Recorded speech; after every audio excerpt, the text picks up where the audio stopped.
the Bible and science don't disagree on, and 3 things they do disagree on. And then I'll take questions. Is that all right? I've got an ABC and a HIJ, if that helps. So,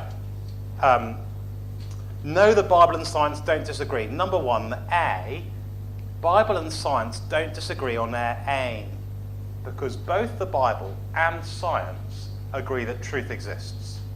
Now that might sound like a really obvious thing to say, but it's increasingly unobvious in our modern society.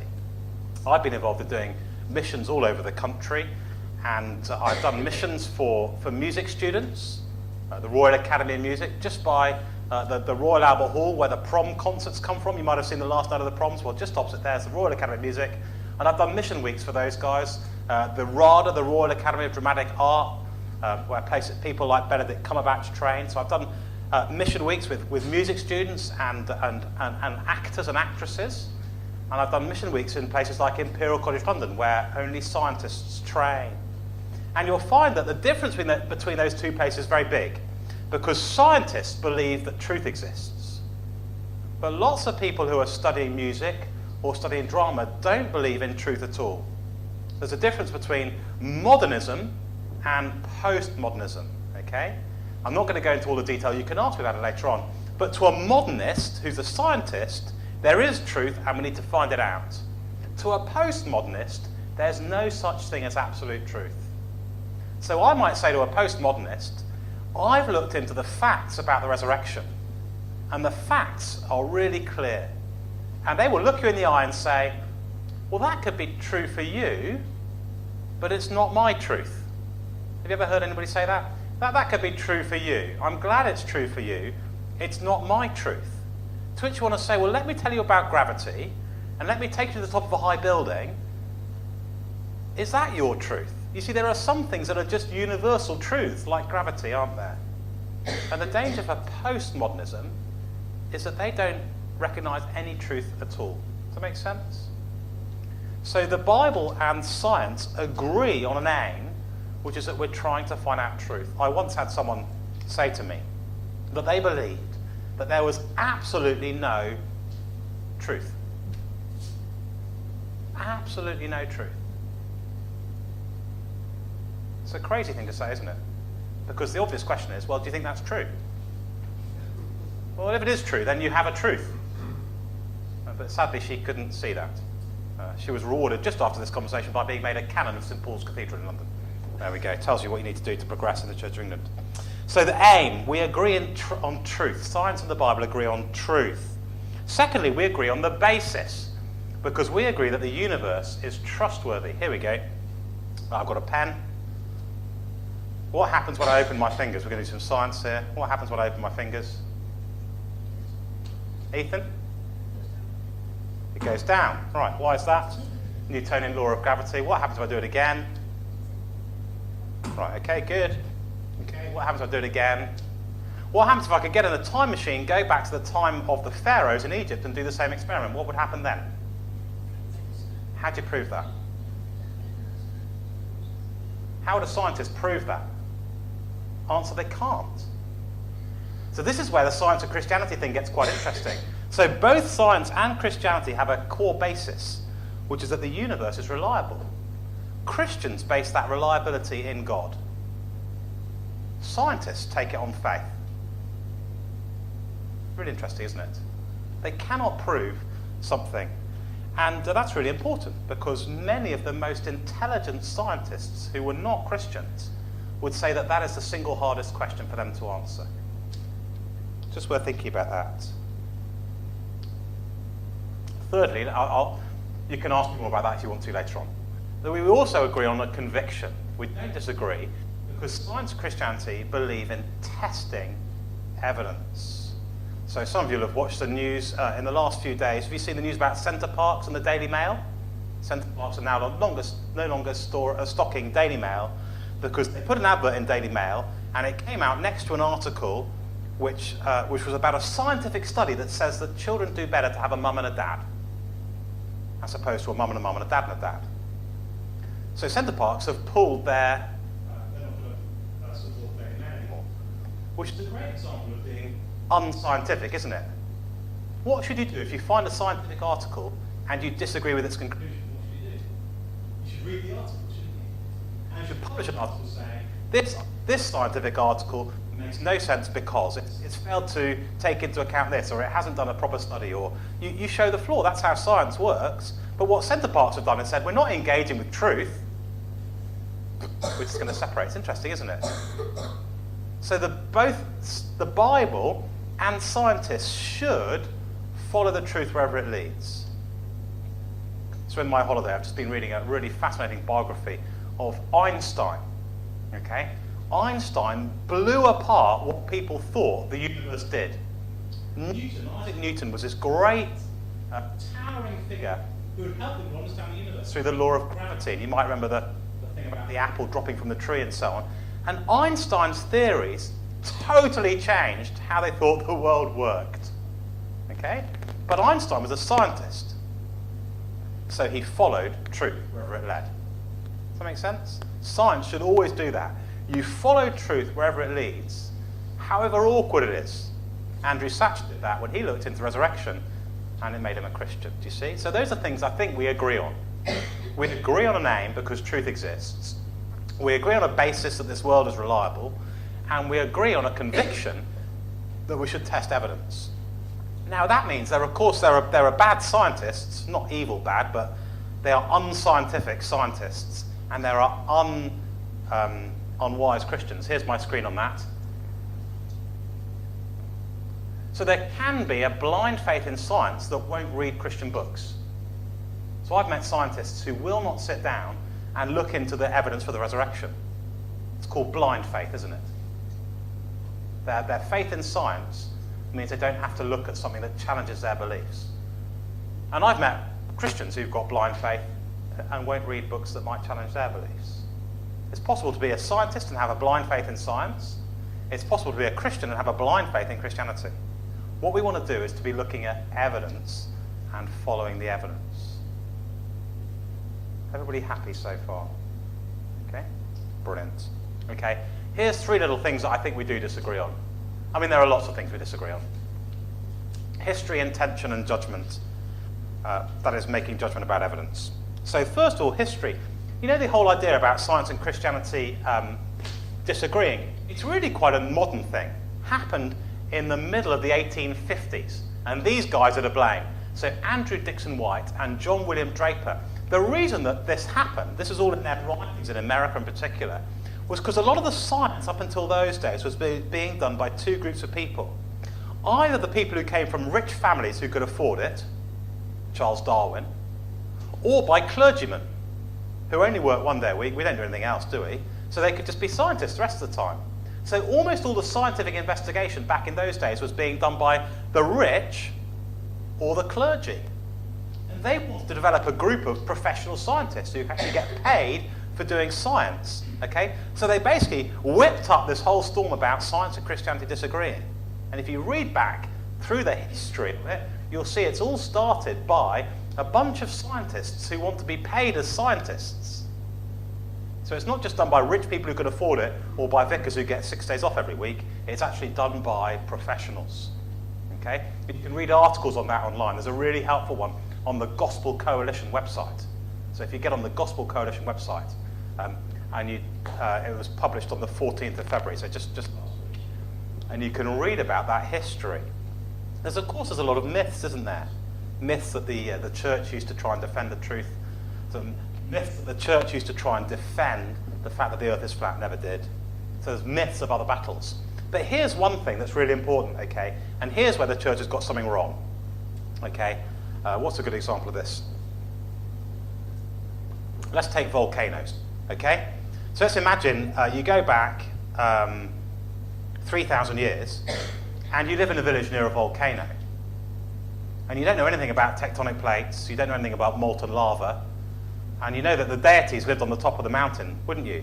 So what the village would say was, when the mountain started pluming with smoke, the village would say, the gods are angry.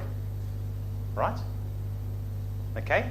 And so basically they only ever used the concept of God to fill the gaps they couldn't explain. It's called the God of the gaps theory. Okay? So basically, whatever you couldn't explain was God's fault. You couldn't explain why you had a really good harvest, God must be happy. You couldn't explain why you had lots of sickness, God must be angry.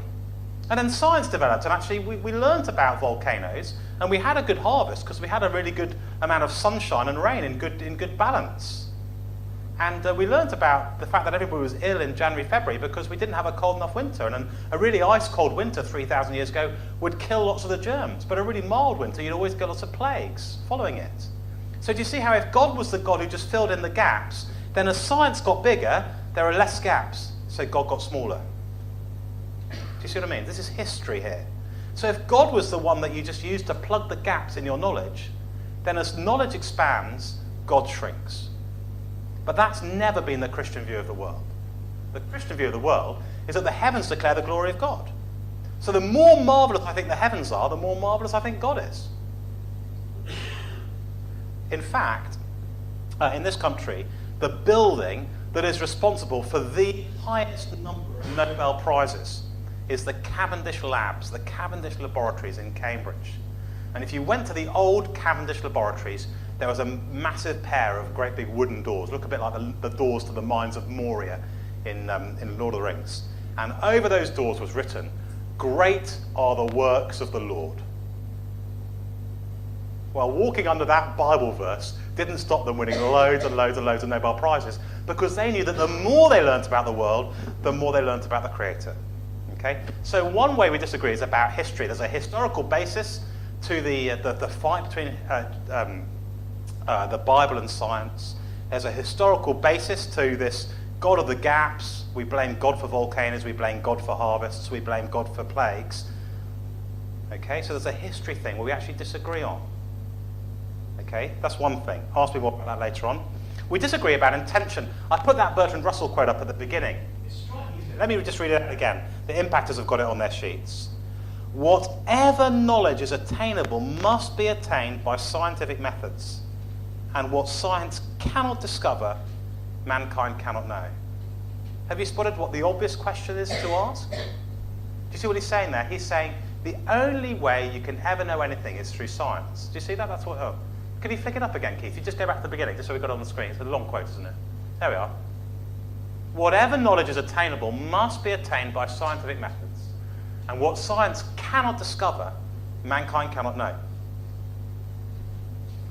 Okay, well that's pretty obviously wrong, isn't it? Can science prove that Katie loves me? Is there a test you could give Katie, like a blood test? I mean, you might think she needs a mental test, but is there any other test that you could give her to prove that she loves me? Can we put her in a lab and prove that she loves me? Well, according to Bertrand Russell, what science cannot discover, mankind cannot know. Really striking. But do you know what the obvious question to ask Bertrand Russell is? Prove that. How do you prove that scientifically? Can't prove it, can you? So we disagree, the Bible and science disagree about intention. Stephen Hawking, just go back to my outline there. Stephen Hawking. I love this. Stephen Hawking's new book came out about 7 years ago now. His intention in the book was to prove you don't need a God to have a Big Bang. Okay? On page 3, it's on page 9, but it's the third page of the book, he writes this: philosophy's dead. Now, how do you find out if philosophy's dead? How do I find out if Tim's dead? Any of the young people done first aid? How do I check whether Tim's actually alive and awake during my talk? What do you do? Poke him? I like this. This is going to be fun. Can I pick on someone smaller? Yeah, you can test his pulse. You can hold a mirror up to his mouth. You can test whether a physical body's alive or dead. But he's saying philosophy's dead. Okay, now is philosophy a person? No, philosophy is a concept. So what sort of a sentence is it to say that philosophy is dead? It would be a philosophical concept, wouldn't it? He is using philosophy to try and prove that philosophy doesn't exist. Now, I may not have the same brain as Stephen Hawking, but isn't that a massive problem? He's doing philosophy to prove that philosophy doesn't exist and is dead. It's a massive flaw on the third page of a book. You can read the book, you can borrow it from me. So we disagree about intention, really, about how you go about these things. We disagree with Bertrand Russell, we disagree with Stephen Hawking, because they're just transparently wrong. Thirdly, we disagree about judgment. So we disagree about how you should make judgments to do with evidence. Who here has ever paid for something by tapping on their card? Anybody? Just stick your hand. I've done that. Okay, hands down. Who here has ever bought anything over the internet by using a credit card? Teenagers are being very careful not to put their hands up, but they probably have. I'm very sad that my boys now know how to spend my money, and they're like 6 years old. Okay, every time you've done that, you're basing it on the concept of the fact that your number and your personal details can be so encrypted that it's impossible to decrypt them. Okay, that's all based on the prime numbers. So prime numbers 2, 3, 5, 7, not 9, 11, 13, not 15, 17. There's a thing called the Riemann Hypothesis. Okay, it's a mathematical theorem called the Riemann Hypothesis. Okay, and it's never been proved. But all of your and my internet security is based on the Riemann Hypothesis being true. So every time you and I have done that, we have lived by faith. We have lived assuming something to be true that has not been proved yet. So every time a mathematician taps on their card, they're living by faith in the Riemann Hypothesis. Now, it's fine. I've got no problem with people living by faith. I just want them to learn that they're living by faith, just the same as the rest of us. Or the multiverse theory. The multiverse theory is that there's an infinite number of universes, and we happen to be in one of them. That's the current theory to explain why this universe exists. Okay? Now, how do you prove that? How do you prove there's an infinite number of multiverses? You'd have to go to another one, wouldn't you? Anybody here been to another universe recently? Interesting, isn't it? So here's a great quote. I love this quote from Richard Dawkins. Here's a quote from Richard Dawkins. Next time somebody tells you something is true, why not say to them, what kind of evidence is there for that? And if they can't give you a good answer, I hope you'll think very carefully before you believe a word they'll say. Really interesting, isn't it? And that is why I'm a Christian. Because I believe that truth is possible. I believe the universe is reliable. I believe we should follow evidence. And that evidence leads me to believe that Jesus rose from the dead. Be a true scientist and follow the evidence. Great. We're going to take a minute, turn to your neighbour, have a think about a question. It could be about something I've said, it could be a question you came with, and in a minute or two we'll come and we'll just work some of those questions about science and Christianity. There are loads. Pick the most important one to you, and we'll work them through in a minute. Is that all right? Great. There are so many questions on this. Who'd like to kick us off with one? Bruce. I have a problem when people talk about very long time scales in terms of age of the Earth, things like that. So the age of the Earth. Are you looking for wisdom on that when people talk about very long time scales? Great. Currently, textbooks will be telling you that the Earth is 13.4 billion, sorry, the universe is 13.4 billion years old. The Earth is probably about 4 billion years old. Humans created by natural selection about 2.3 million years ago. Homo sapiens anatomically about 200,000 years ago, and behaviourally somewhere around 50,000 years ago. So there's an issue there about timescales. What does the Bible teach about creation? There's option 1 and option 2. Option 1 is the Bible teaches that the universe was formed in 6 24-hour days a few thousand years ago. And option 2 is that it doesn't. You'll find Bible-believing Christians who teach both. If you take option 1, that you believe in 6 24-hour periods of creation, then you could argue either that science is wrong and we'll find that out one day, or you could argue that the universe is young but looks old. And the Bible's got good examples of that, hasn't it? For example, if you'd been at a wedding in Cana in Galilee 2,000 years ago, you would have been given some wine at the end of the night that actually, humanly speaking, was about 10 minutes old, but would have tasted 5 to 10 years old. Would have tasted like beautiful wine, but you and I know that Jesus just made it just then, don't we? So the gospel gives us Jesus making something that was scientifically old, but really young. So it's perfectly possible, isn't it, to believe in a young earth for that reason. It's backed up by the Gospels. I think there are probably three options in terms of how you and I think about the creation and the old timescales. Number one is to say it really is as old as I just said. It really does go back 13.4 billion years, and it was created that way. And when when the Hebrew word yom for day in Genesis chapter 1 is used, it just means an era, a period of time, a timescale. Modern scientists believe that the order things happen in the book of Genesis is the right order. Okay? You'll notice in the book of Genesis, it's not until day 4 that you get the sun and the moon. So how can you talk about days before you've got a sun and the moon? Because days is about the earth spinning and going around the sun. So how can you talk about a day before day 4? So it means a period of time. So one option is we say, it happened very much as the textbooks say, but God did it. Okay? That's one option. Another option is to say, young earth creationist option. So a few thousand years ago in 6 24-hour periods, God did it. It looks old, it is young, just like the wine at the wedding of Cana in Galilee. And a third option, I think, is to this is all the debate around evolution. Okay, so on my view, evolution cannot fully explain everything you and I have today. Okay, evolution cannot explain everything we have, but the fact that there is some evolution in species seems to me to be demonstrated. There's a sort of third view in the middle between those two views. So the first view you could call evolutionism. Evolution explains everything. I don't think that's true. For example, the eye. No scientist could explain where the eye came from. And you can read about it. I mean, it's a common discussion between scientists over the last 5, 10, 15 years.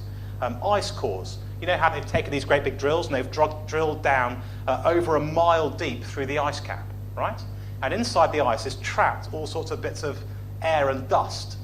So you can melt them, right? And you can get the air and the dust out, and you can carbon date and test and do all sorts of scientific tests with the dust. Well, the timescales that are suggested by the ice cores and the timescales suggested by the fossil records are totally different. And those groups of scientists, they have these lovely fun conferences where they just go and argue with each other forever at the moment. So no one can really agree lots about the dating of the Earth anyway. So there's all sorts of things going on that shouldn't surprise us as Christians. There's all sorts of good, sort of useful conversations you can have with someone who really believes in evolutionism. That is, that evolution could explain everything. Okay? I think where the Bible takes us, by the way, this is a very long answer, is that there was a historical Adam. So Romans 5, 1 Corinthians 15. Whatever we might think about the 6 days of creation, whether they were 24-hour periods or periods of time, I think the Bible does teach a historical Adam. And it teaches it in the New Testament in a very different style than the Genesis 1 account. That's a long answer. If I get to heaven and discover the earth is old, I won't be surprised. If I get to heaven and discover the earth is young, I won't be surprised. I just really think that's for me. We can talk more. That was a long answer. I'll try and give you a short answer next. Who's got another question? We could do a whole 45-minute talk on evolution and creation. How does the whole dinosaurs thing fit in? How do dinosaurs fit in? Well, again, they have to fit into those 3 different options. So on the 24-hour creation, young Earth, the Earth is maybe 8,000 years old and was created in these 6 24-hour periods, then the dinosaurs are there for fun. Just like the rock strata. So when we go and walk at Gelt Wood and we enjoy walking through that gorge, you've got these gorgeous rock strata. So they're there for beauty. And they look as if they're really old, but they're not. Just like the wine was designed to be enjoyed. It tasted old, but it wasn't. So that's one answer. Another answer is they really existed, and they were part of one of those periods in the creation account. I did a talk on this a few years ago in London, and London's very eclectic. So at this talk there were Australians and New Zealanders and everybody, and there were loads of Americans. And I have never seen American Christians fall out so quickly as when you give an answer to the question you just asked, which is why I gave an answer to Bruce that said, I don't really mind. Like, I honestly don't think the Bible compels me to say that the earth is 8,000 years old, and I don't think the Bible compels me to say that the earth isn't. So I just don't think the Bible compels me to have an answer about dinosaurs that I will die in a ditch over. I will die in a ditch over Jesus' name being the only name under heaven by which you must be saved. I won't die in a ditch over dinosaurs for myself. So in other words, it fits into all the different ones in a different way. One of my friends who's a Christian works at the Natural History Museum in London. And if he heard me give you that answer, well, he's heard me give this answer on any number of occasions, and Robin hates that answer. Because he believes that if God made a young earth to look old, then God is being dishonest. And that's why I talk about the wine at the wedding in Cana. Because it tastes old, but it is young. So it proves that God can do that without being dishonest. So I don't mind if we find that it was just fun. My personal best likelihood is that dinosaurs really existed. I'm not going to die in a ditch over it. There's other things that's much more important to die in ditches over. That doesn't really answer it. Yeah.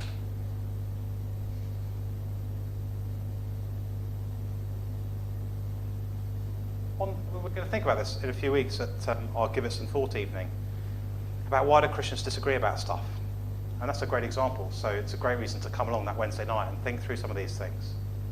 What things should you and I pray that we should die in a ditch over? And what things should we care quite a lot about? And what things should we just be colossally relaxed about? Does that make sense? That's exactly what we're going to be thinking about in a few weeks' time on that Wednesday night. So if you want to come back and we can talk about dinosaurs that evening very happily. Any other questions about science, Christianity, Jane? I just don't think we're talking to people, Tim. Hey. We're talking about miracles. Miracles. Yeah. So if scientists might have the evidence of Jesus and say, yes, he existed and everything, but how do we prove that the miracles happened? Great. So how do you help scientists think through miracles? I think the key thing is to look at the resurrection. One of the big difficulties, by the way, for scientists is they haven't been trained as historians. So I did a science degree, a mathematician, and then I did a theology degree, which requires history. So I am 100% persuaded that the Battle of Waterloo happened. Okay? But a scientist finds that a really hard thing to say. Because a scientist will say, I only believe what you can prove in lab test conditions. Right, well, you can't really rustle up Napoleon and Wellington and stick them in a lab and see whether they end up having a great big fight. And it all culminates at a battle in Waterloo in 1815. So one of the things we have to help our scientific friends do is to learn how to examine history. Why do I believe in the Battle of Waterloo? Well, you've got all sorts of different accounts. French accounts, Prussian accounts, English accounts. You've got bits of metal in the ground there that you could still go and find bullets and so on and so on and so forth. You test the evidence. And sometimes we have to help our scientific friends do that. So we have to help them test the evidence for the resurrection. When Josephus, who's a Jewish general, tells you that it happened, that's really interesting. So for example, if you go and test out the Battle of Waterloo, and you go and read French textbooks on the Battle of Waterloo, who do they say won? They say the French won the Battle of Waterloo. So you have to do your historical research and say, well, the English say we won, and the Prussians say that the English and the Prussians won, and the French say they won, and we know what happened to Napoleon just afterwards. Who do we trust? The French were just being full of pride, or they loved Napoleon, he could never lose. So you can explain away the history. You have to look at all the different evidence. Same thing with the resurrection. So when the non-Christians believe it happened, that's really great evidence. And that's all there in the Bible, isn't it? These non-Christians who believe in the resurrection, that's a really helpful way of helping our scientists. Second thing is to say, without science, you wouldn't know what was a miracle. So Luke, who wrote Luke and Acts, was a doctor. So when he writes about someone coming back from the dead, he needed his science to recognize a miracle. Without science, you couldn't recognize them. So science doesn't argue that miracles can't happen. Science is necessary so you can judge what's a miracle or not. And again, you can have a conversation with a scientist about that. And remind them that you don't believe about Kim Jong-il. We're not being credulous, we're following. Does that help at all? There's a brilliant chapter on miracles. Well, there's a book on miracles by C.S. Lewis. So the book called Miracles by C.S. Lewis is really good on that. Brilliant. So you're back to the trustworthiness of the Bible. That was our first 4 lives of this term, and they're on the website, so you can go and listen through to them. Tim and I have been sitting down with someone who's not a Christian, and one of their questions was miracles, and I say, well, I believe miracles because I believe in Jesus, so test out Jesus. I'm reading the Bible with another non-Christian who was asked about Noah's Ark. And again, my answer to that is, I believe Christianity because I believe in Jesus, I believe in the Bible because I believe in Jesus, and then the other things, it's all dominoes from there. So one of the things you and I want to be doing with our scientific friends is saying, you're a scientist, great! Look at the evidence. I think, honestly, it's much harder to talk to the postmoderns who don't believe in absolute truth than it is to talk to a scientist. I'm going to pray. We're back here next week on the same topic, so 6.5 days to prepare your questions. Father, thank you for that reminder just now that your word is fully reliable. Pray for our friends and family members, colleagues and neighbours who don't yet believe in Jesus, and pray that they will be willing to follow the evidence wherever it leads. And we thank you that there are men and women, boys and girls, who, humanly speaking, could never become Christians, who are Christians because of the perfection of your word and the power of your Holy Spirit. And we pray that amongst our friends, you'll add to that number of Christians. And we pray in Jesus' name. Amen.